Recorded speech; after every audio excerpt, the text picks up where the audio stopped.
አንድ ሰው በጣም ቆንጆ ሴት አግብቶ ነበር። ነገር ግን ሂጃብ እንድትለብስ ቅድመ ሁኔታ አስቀምጦ ነበር። አንድ ቀን ወደ ቤቱ ሲመለስ ሚስቱን በብርቱ ስታለቅስ አገኛት። ደነገጠና ለቅሶዋን ምክንያት ለማወቅ ሞከረ። በቤቱ ውስጥ እንግዳ ነገር ለማግኘት ፈለገ። ነገር ግን ምንም አላስተዋለም። ከዚያም ምንድነው የሆነው? ለምን በዚህ መልኩ ታለቅሻለሽ? አላት። እሷም እንባዋን እየጠረገች መለሰችለት። ከመስኮቱ ማዶ ባለው ዛፍ ላይ ወፎች ቆመው እኔን ያለ ሂጃብ ይመለከቱኛል። እኔም ይህ የምጠየቅበት ኃጢአት እንዳይሆን እፈራለሁ። ባልየው በሚስቱ ንጽህናና ሃይማኖተኝነት ተገርሞ ሌላ ቤት ገዛላት። ከጥቂት ቀናት በኋላ ባልየው ከሥራው ቀድሞ ሲመለስ ሚስቱን በሌላ ወንድ እቅፍ ውስጥ አገኛት። ተናደደና ሊገድላት ሲል ራሱን ተቆጣጠረና ይህ ከአላህ ዘንድ ለእርሱ ፈተና እንደሆነ ተረዳ። ልቡ በሐዘን ተቃጥሎ ወጣና ያለፈውን እንዲረሳው ወደማያውቀውና ሩቅ ምድር ወዲያውኑ ለመሄድ ወሰነ። አዲሱ መንደር ሊደርስ ሲል አንዲት ቆንጆ ሴት አገኘ። ልቡ ወደዳትና ምናልባት ያለፈውን እንዲረሳ ተረዳኝ ይሆናል ብሎ አሰበ። ሊያገባት ወሰነና አጥብቆ ወደዳት። በዙሪያው ብዙ ሴቶች ቢኖሩም ለእርሷ እጅግ ታማኝ ነበር። ከእሷ ውጭ ማንንም አላየም። ሁልጊዜ የሚያስጨንቀው ነገር ቢኖር ቢሞት ሚስቱ ሌላ ወንድ ማግባቷ ነበር። ይህ ጭንቀቱን በነገራት ጊዜ እሷም ምንም ቢፈጠር ለሌላ ሰው እንደማትሆን ማለችለትና አረጋጋቸው። እሷም እንደዚሁ በእሱ እንደተማረከችና ከሚወዳት በላይ እጥፍ አድርጋ እንደምትወደው ያለሱ ሕይወት ሊቀጥል እንደማይችል ነገረችው። ሰውየውም ለተወሰነ ጊዜ ይረጋጋል። ከዚያም ፍርሃቱ እንደገና ይመለሳል እና ሚስቱን በተመሳሳይ መንገድ ታረጋጋዋለች።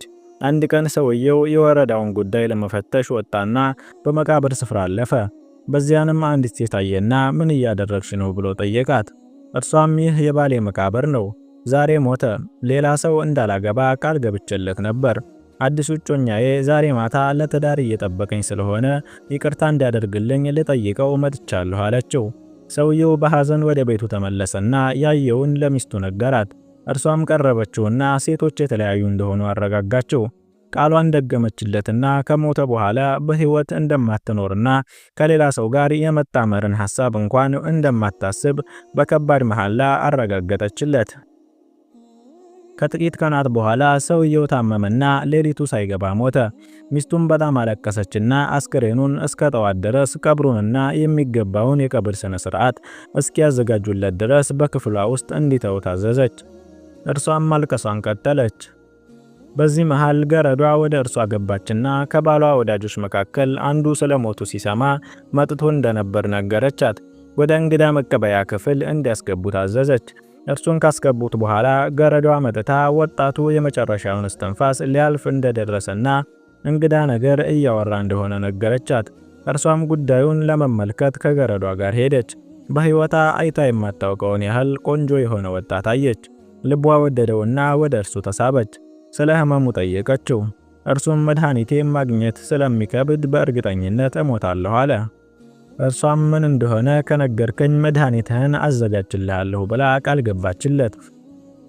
እርሱም ዶክተሮች በሙሉ የአንድ ቀን ዕድሜ ያልሞላው የሞተ ሰው አንጎል መብላት ብቸኛ መድኃኒቴ እንደሆነ ተስማምተዋል አለ።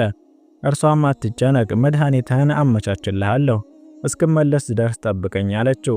ከዚያም እየተንቀጠቀጠች ወደ ባሏ ክፍል ገባች። በእጇም መጥረቢያ ይዛለች። የባሏን አስክሬን ሸፍኖ የነበረውን ልብስ አነሳችና የራስ ቅሉን ለመስበርና አንጎሉን ለመውሰድ መጥረቢያውን አነሳች። መጥረቢያውን ራሱ ላይ ልታሳረፍ ስትል ሰውየው ከአልጋው ተነሳና እጇን ያዘና እንዲህ አለ። ሞቴና የወጣቱ ህመም ሁሉም ፈተና ነበር። እናንተ አንድ አይነት እንደሆናችሁ ተረድቻለሁ። ካሁን በኋላ ሚስት አይደለሽም በማለት ትቷት ሄደ። ወጣና በመንደሩ ሰዎች ሁሉ በገዢው ቤተ መንግስት አጠገብ ተሰብስበው አገኛቸው። ከመካከላቸው አንዱን ስለ ስብሰባው ምክንያት ጠየቀ። ሰውየውም የገዢው ግምጃ ቤት ሌሊት እንደተሰረቀና ሌባው ገና እንዳልተያዘ ነገረው። በዚህ መሃል አንድ ሰው በጣቶቹ ጫፍ እየተራመደ በአጠገቡ አለፈ። ስለ ሰውየውና ስለ እንግዳ አረማመዱ ሰዎችን ጠየቀ። አንዱ እንዲህ ሲል መለሰለት። እርሱ ከጻድቃን ሰዎች አንዱ ነው። ጉንዳን እንዳይረግጥ በመፍራት በጣቱ ጫፍ ይሄዳል። ይህም ለአላህ አመፀኛ እንዳይሆን በመስጋት ነው አሉት። ሰውየውም ጮህና ሌባውን አግኝቼዋለሁ፣ ወደ ገዢው ላኩኝ አላቸው። ወደ ገዢው ዘንድ ወሰዱት። በፊቱም ቆሞ ይህ ሰው ነው ግምጃ ቤትህን የሰረቀው፣ የማዋሽ ከሆነ ራሴን እንድትቆርጥ የማዘዝ መብት አለህ ብሎ ተናገረ። ገዢውም ሰውየውን እንዳመጡት አዘዘና ከምርመራ በኋላ በእርግጥም ሌባው መሆኑ ታወቀ። ገዢውም ተገረመና አንተ ከኛ መንደር ሳትሆን እንዴት አወቅ አለው።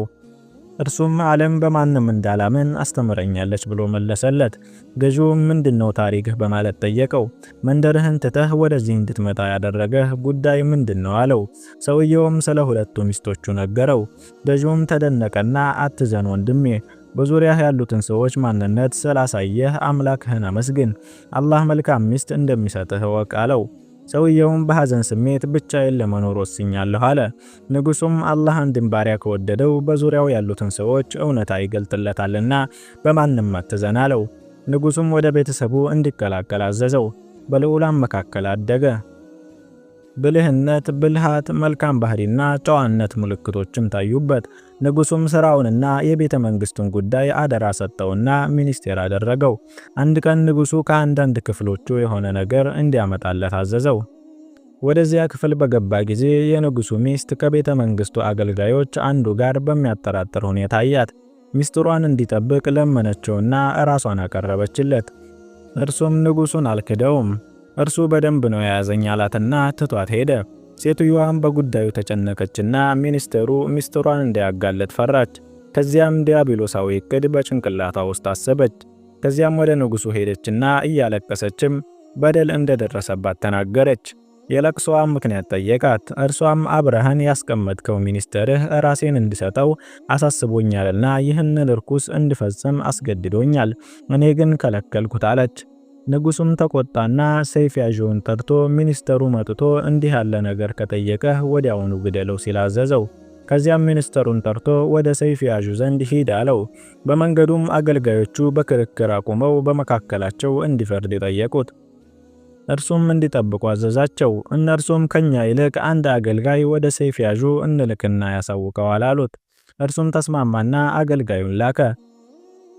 ይህም አገልጋይ የንጉሱ ሚስት አብሯት ያገኛት አገልጋይ ነበር። አገልጋዩም ሄደ። ሰይፍ ያዡም ንጉሱም ሚኒስተሩ ሲጠራው ሰምቷልና ሄዶ የአገልጋዩን ራስ ቆረጠና ወደ ንጉሱ አመጣ። ንጉሱም መሸፈኛውን ባነሳ ጊዜ ራሱ የሚኒስተሩ እንዳልሆነ አወቀና እንዲያመጡ ታዘዘ። ሚኒስትሩም መጣና ንጉሱ አገልጋዩ ኃጢአት እንደነበረበት ታውቃለህ ብሎ ጠየቀው። እርሱም አዎ እርሱ ነበር ከሚስትህ ጋር የነበረው አለ። ንጉሱም ተቆጣና ሚስቱን እንድትገደል አዘዘ። ሚኒስትሩም በሰዎች ላይ ለመፍረድ አትቸኩል፣ ውድ የሆነውን ሰው ልትበድልና የተናቀውን ልታነሳ ትችላለህ። ከሰው ስማ እንጂ ስለ ሰው አትስማ። መልካም መስለው የሚታዩ ክፉ የሆኑ ሰዎች ስንት ናቸው አለው። ከዚያም እንዲህ አለ፣ የነፍስ ክብር ማለት መቆየትህ ዋጋህን እንደሚቀንስ ሲሰማህ በጸጥታ ወደ ኋላ መመለስ ነው። ያዋረደህን አታክብር፣ የሸጠህንም አትራራለት፣ የተወህንም አትለምነው። በሁሉም ክርክር ለማሸነፍ አትሞክር። ልብን ማሸነፍ አቋምን ከማሸነፍ ይበልጣል። የተሻገርካቸውን ድልድዮች አታቃጥል። ለመመለስ አንድ ቀን ያስፈልጉህ ይሆናል። ከቅርብህ የነበረ ሰው ውሸታም እንደነበረ ስታገኝ በሁሉም ሰው መተማመን ይከብድሃል። ፊት መስሎህ የነበረ ጭንብል ከመውደቅ በላይ የሚያም ነገር የለም። ንጉሱም እውነት ተናገርክ በማለት አደነቀው። አላህ አንድን ባሪያ ከወደደው በዙሪያው ያሉትን ሰዎች እውነታ ይገልጥለታል አለ። አላህ ሆይ በሐላልህ ከሐራምህ በመታዘዝህ ከአመፅህ ጠብቀን፣ በቸርነትህ ከሌሎች አብቃቃን። ታሪኩን ከወደዳችሁት ቪዲዮውን ላይክ፣ ቻናሉን ደግሞ ሰብስክራይብ በማድረግ ከዚህ ታሪክ እናንተ የተማራችሁበትን ኮሜንት ላይ እንድታስቀምጡልን ስንል በአክብሮት እንጠይቃለን።